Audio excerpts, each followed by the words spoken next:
I had to reset my Gambit rank 4 times before I got the role we're showing in this video. That is 10 to 12 hours of grinding Gambit. And I don't stream, I don't have an editor like most creators. It is just me, by myself, grinding Gambit for 12 hours as I get more and more angry that the 100th Blueberry with 14 modes misses the chance to invade first, because he's gotta get the 15th mode, and oh, the enemy team is invaded, and of course, he's dead, and that game.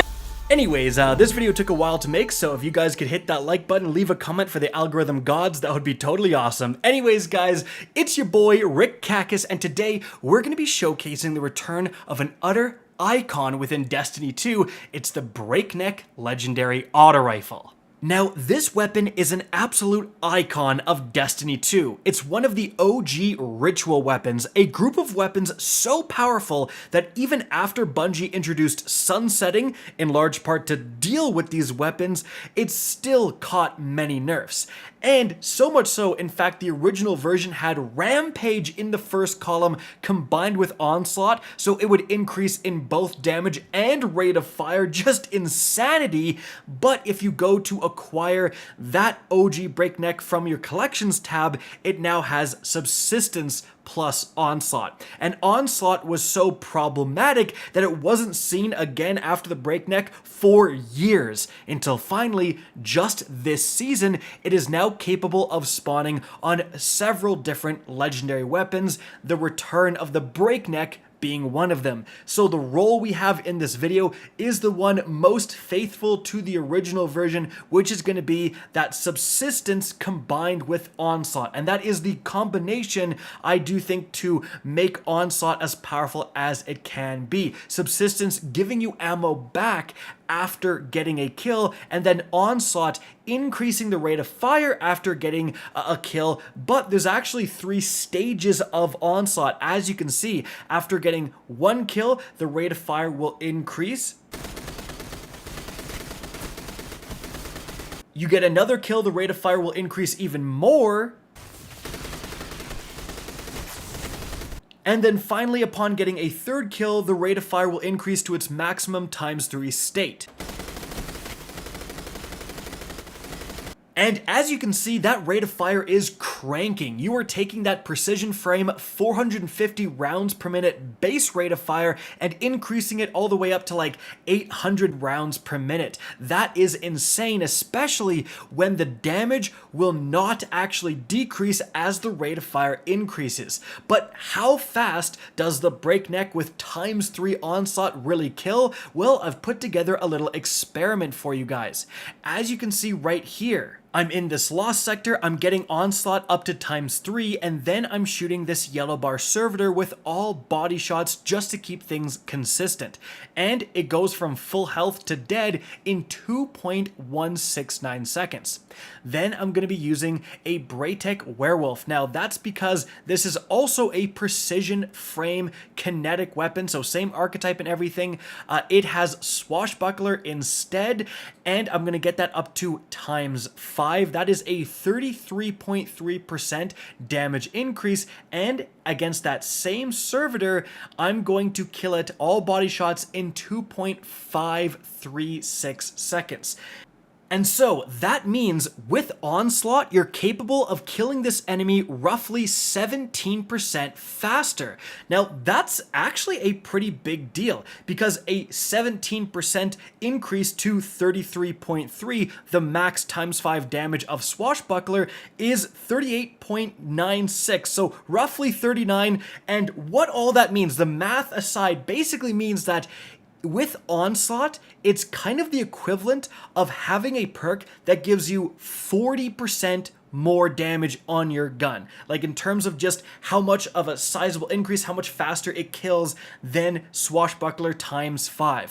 And when we're talking a 40% damage increase, that's very, very good. When we get past 30%, like Rampage has 33.1. A lot of those perks have like 20 to 30%. When you're talking about 40, 50% damage increases for your gun, you are looking at stuff like Golden Tricorn, which does 50% more, but it can be a lot harder to trigger. So a lot of math there, but really the end result is that Onslaught times 3 is going to provide a significant increase in damage output, more significant than Rampage or Swashbuckler. And again, that is very, very powerful. Honestly, I really didn't know whether or not I would enjoy this role. I was kind of expecting it to be somewhat mediocre and me to regret grinding all that time in Gambit for it, but after using it for a few days here, guys, it's actually very, very good.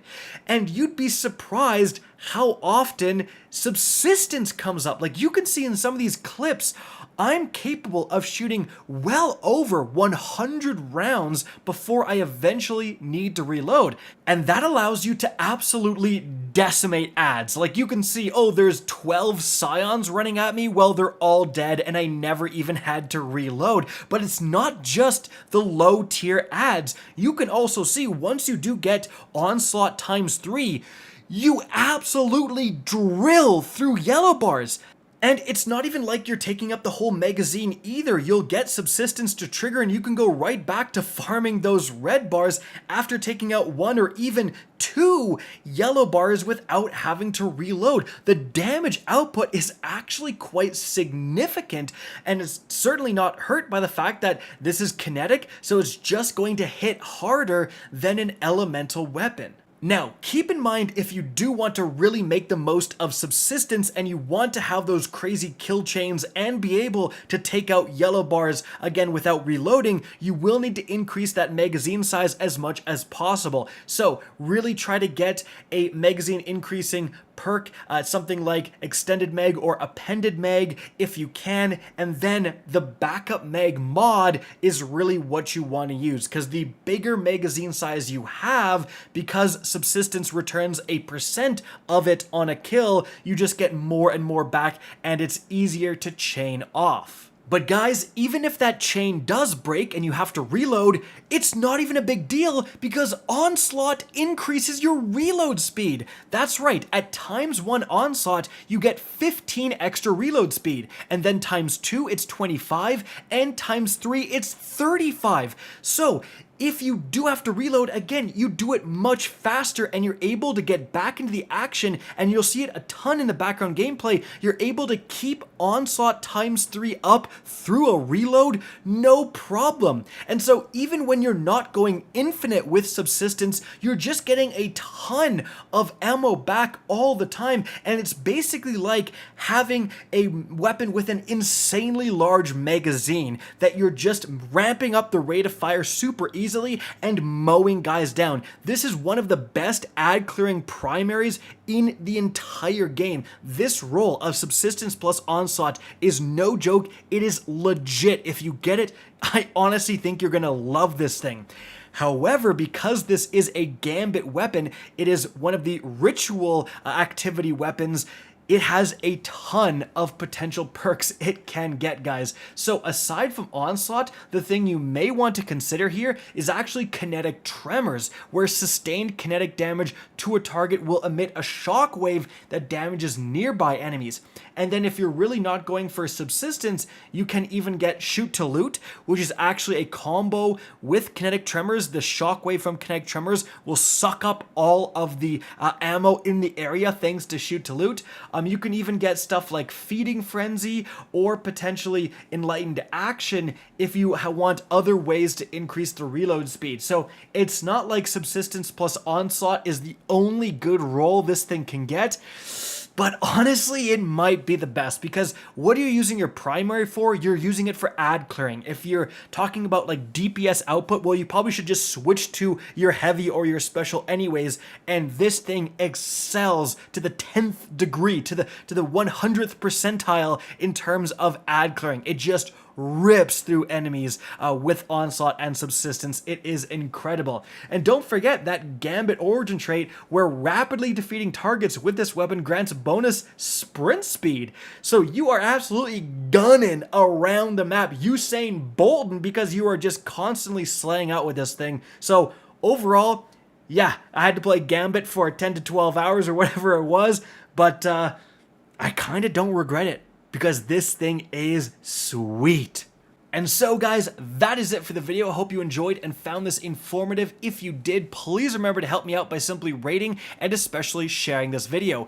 If you guys want to see more Destiny 2 content similar to this, don't be afraid to slap that subscribe button. If you want to get in touch with me and keep up to date with the latest channel activity, the best way is to follow me on Twitter at RickCacus. That is linked in the description down below. Again, I hope you enjoyed the video, and as always, have a good day.